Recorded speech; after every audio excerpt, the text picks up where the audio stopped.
Hey guys, this is Issues with Toddy One Skip. Am I? Well, I am more Toddy One Skip than you are Toddy One Skip. How's that? How's that? Guys, how you doing?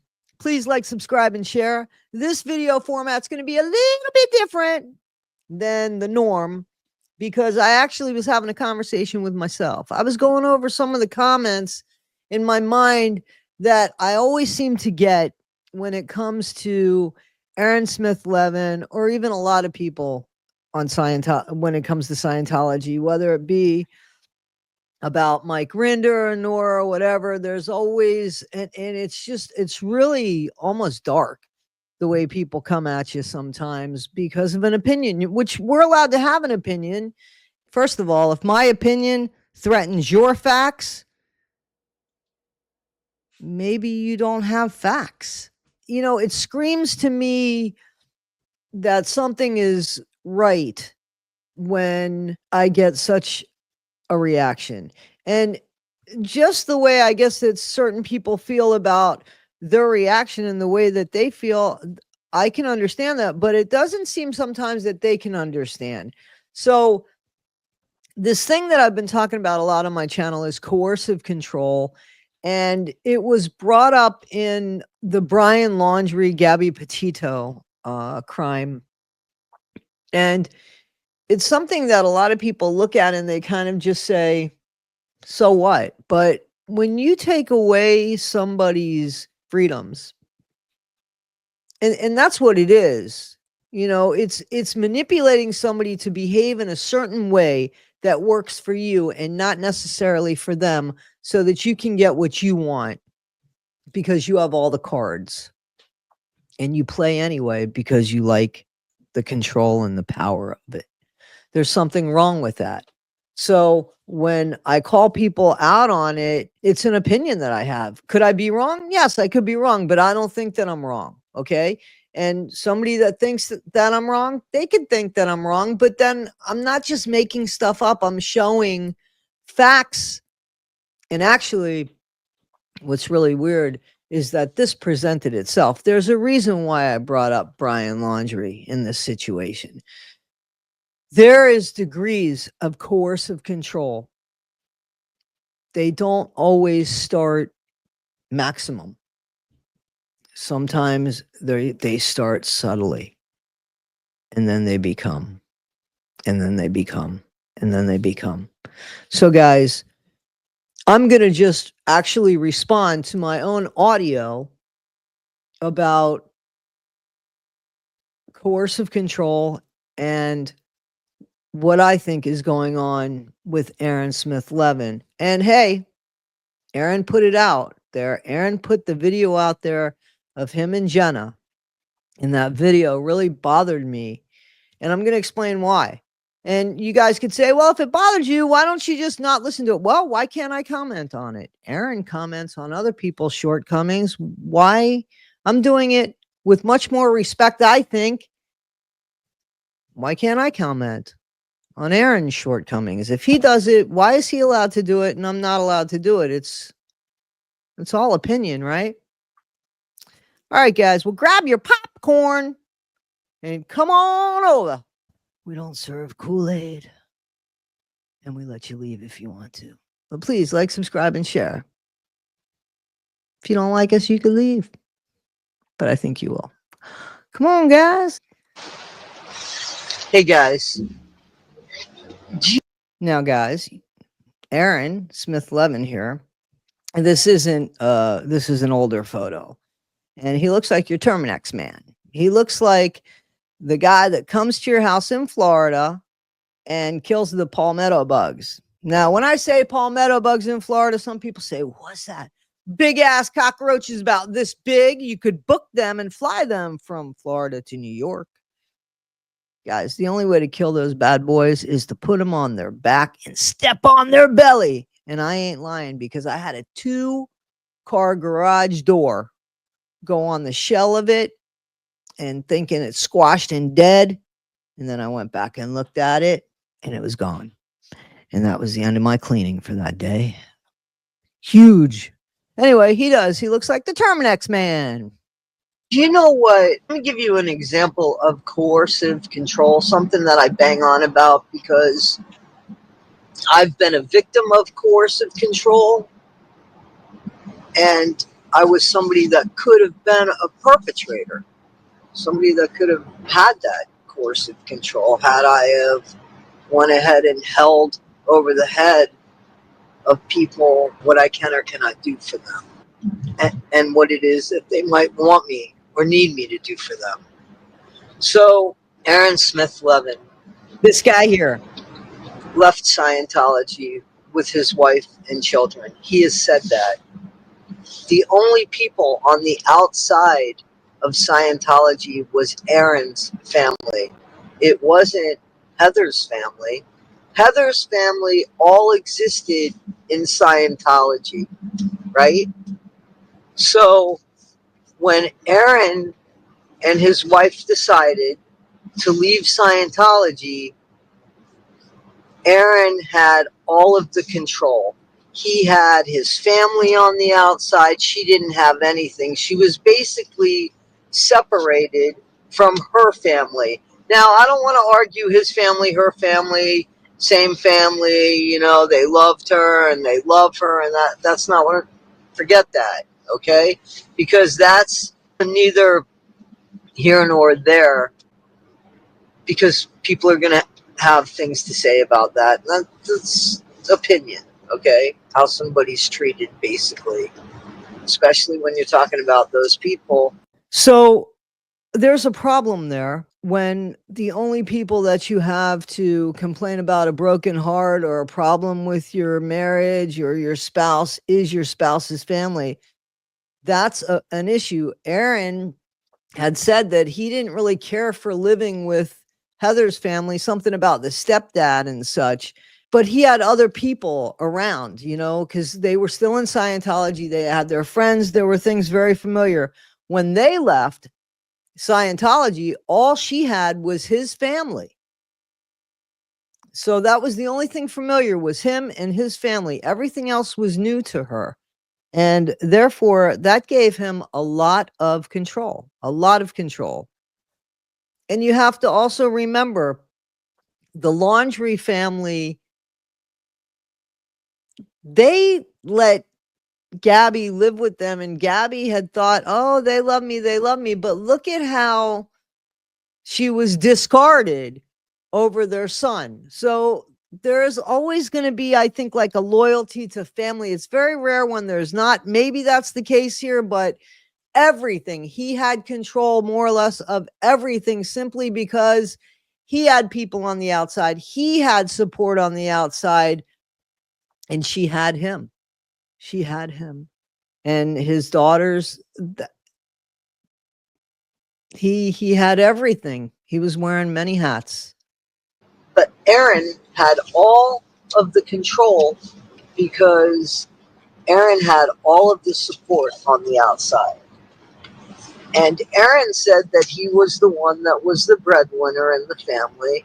So now he has all the financial control, and he has all of the emotional support that he can get from his family. And she's dependent on him to fill all of these hats, all of the hats. Help me get, and this is not me bashing anybody. This is just human nature. So here's a woman that has no support group. So if she's arguing with Aaron, where does she go to talk to people? Who is she talking to? His family? You see what? Now, you guys remember at some point, Aaron lived with her family when they were in Scientology, and he had a problem with, I guess, her stepdad or something. He talked about that, right?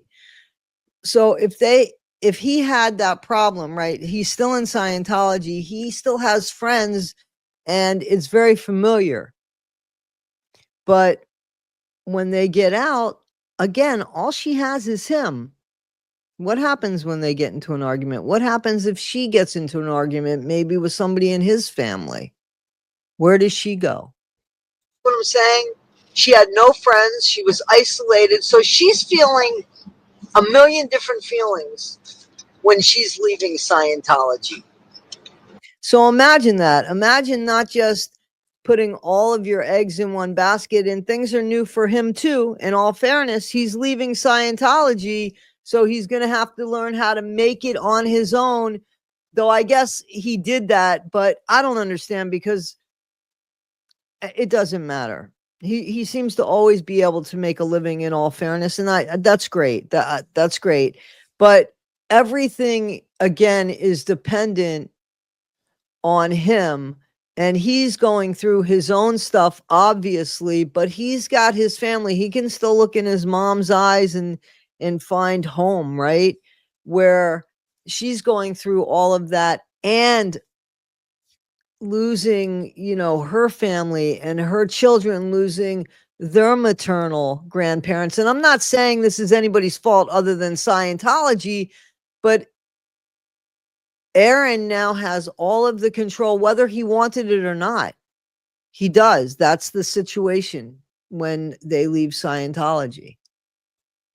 She's feeling a million different feelings. So she's feeling abandonment because she doesn't have her family there. Her mom's not there. Her siblings aren't there. She's totally shunned, disconnected from her friends and everything. And she's starting anew in a place where his support for him is there. And finances, he's running the show. He's the one. This guy here. So he has all of the control. Terminex so man. If they argue and he threatens, well, I can take the kids. You have nothing. What are you going to do? If he says that, I'm not saying he said that, but if he says that, that's a form of coercive control. Now, I want to say that again. I'm not saying that Aaron said that. I'm not saying that. I'm not saying that people don't have fights and people say awful things to each other, because that happens all the time. And Aaron has admitted to that. So I can imagine how it would be very difficult for Heather or anybody. Even forget his name is Aaron Smith Levin. His name could be anything. That situation is still that situation, and that's what coercive control is about. Dangling the things that he has control over and she doesn't, for the sake of power and the sake of manipulation. That's coercive control. Now, Aaron has, by what people have said about him, okay, Basically, his had behavior according to demonstrated, them.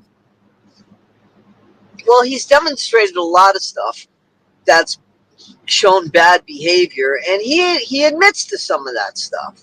That's true. But then here's what I think happened. I'm just going to say it plain and simple. Not even going to sugarcoat it. I've tried. This is the way that I saw that video. Now I'm talking about the video that him and Jenna put out on his channel that explains their relationship.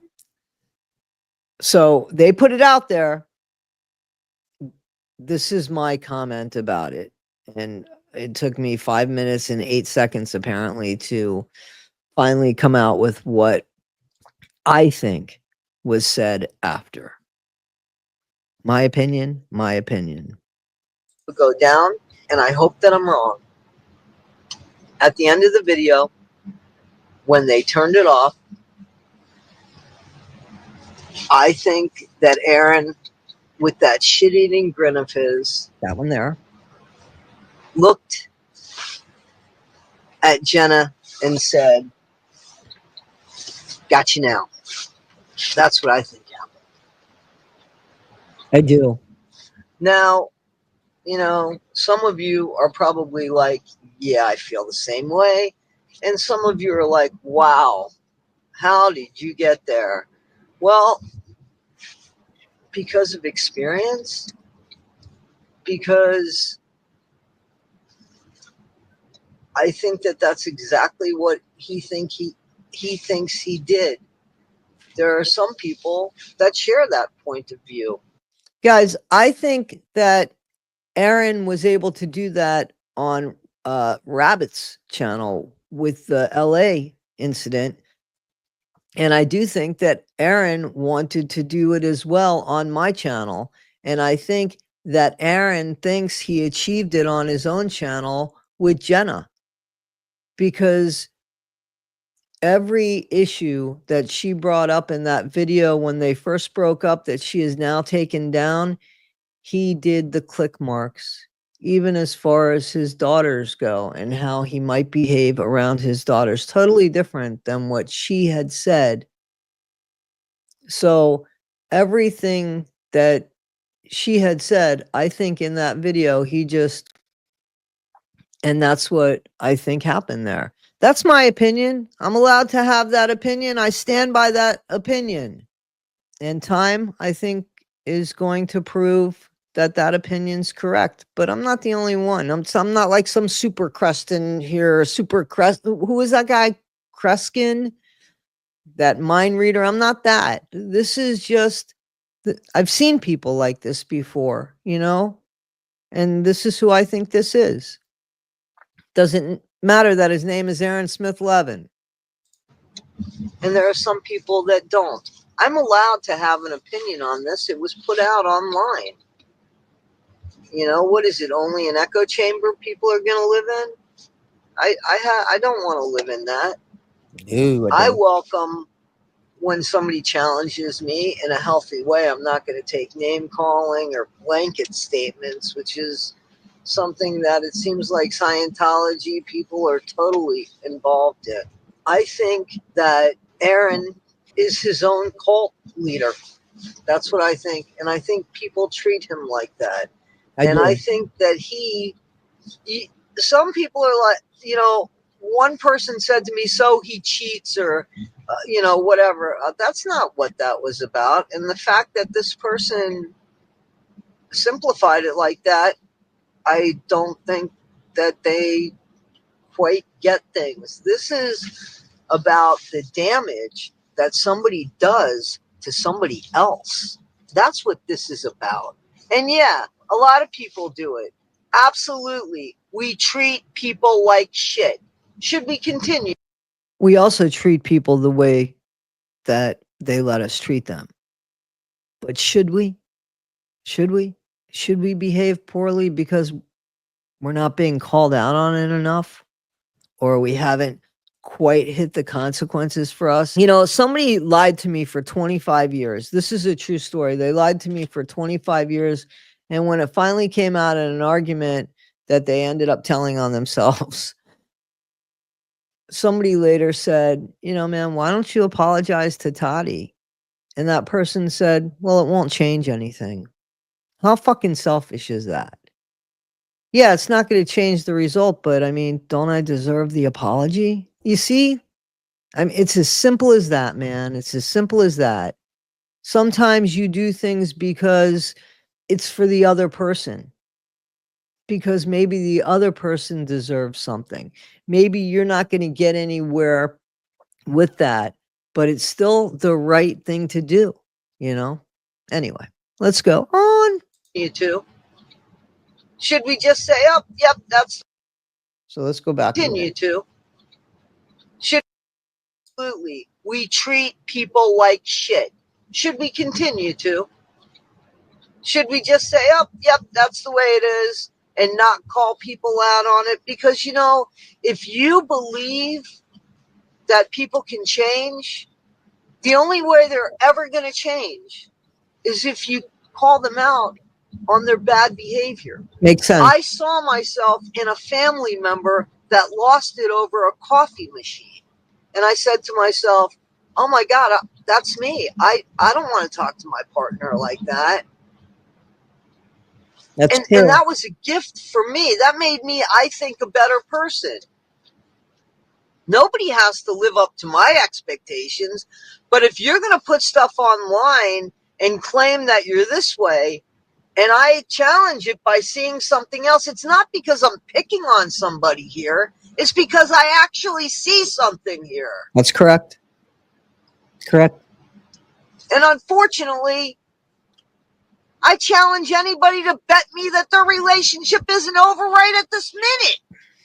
Now, I do think that might be the case, or at least they've broken up a few times since then. That's my opinion. I'm talking about Aaron and Jenna. And it's sad. I don't think that's funny. Not at all. Or that it's not going to be over within 90 days. They're going to have this problem again because just talking about it online is not solving something. All that did, in my opinion, was take away Jenna's credibility and puff Aaron out more. You know, some people say, well, what difference is it? In the scheme of things, what difference does it make? You know what difference it makes? It makes the same difference as somebody being manipulated by somebody else. It's just the difference of extreme. And where does it start? Where does it start? I mean, should we just close our eyes to everything? Where are we as a community?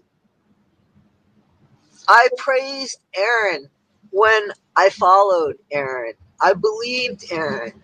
I did. Look at his face. And then I didn't. And all of that was not because of anything anybody else said about him. That's correct. It was because of his own behavior. That's correct. And you want to challenge me on my opinions and my thoughts? Or you want to say this person is a bad person? I don't think Lindsay's a great person. I said that, but it still didn't give Aaron the reason to behave the way that he behaved. If she's crazy, if she's not the person for him, leave her alone. So he has said things like that about people, that they're crazy. And you know what? We've seen Lindsay, unfortunately, online, and she was broken. Now, I don't want to beat up somebody, even though, you know, they weren't very nice to me. And all I did was reach out a hand to them. But when you see that you're causing damage to somebody, leave them alone. Don't you have some responsibility? I mean, you're not a child. At some point, come on, don't you have some responsibility? Man, this isn't good for her. Look at what I'm doing to her. It's almost like it was entertainment for him. And guys, remember I said I'm going to bring this home? There's a reason why I brought up Brian Laundrie. There's something that both women have said about Aaron, and I'm going to let Gabby Petito tell you in her own words what it was, because it was the same thing about Brian Laundrie. So hang on, guys. Let's continue on here. Do you take absolutely no accountability? I mean, and another thing is that Aaron points out the shortcomings in a lot of people, but he doesn't. What is that for? What is that for? To make himself feel better? Or is it in hope that the people will say, oh my gosh, check that person out. That person's not a good person. Because to me, it seems like I'm doing the same thing he's doing. I'm just doing it about him. And if you don't have a problem with him calling people out, why do you have a problem with me doing it? Seriously. The minions, his minions. There's an extreme of coercive control, but it starts somewhere. There's something that both women have said about Aaron, and I'm going to let Gabby Petito tell you in her own words. Brian, you know how much I love you. Just please stop crying and stop calling me names.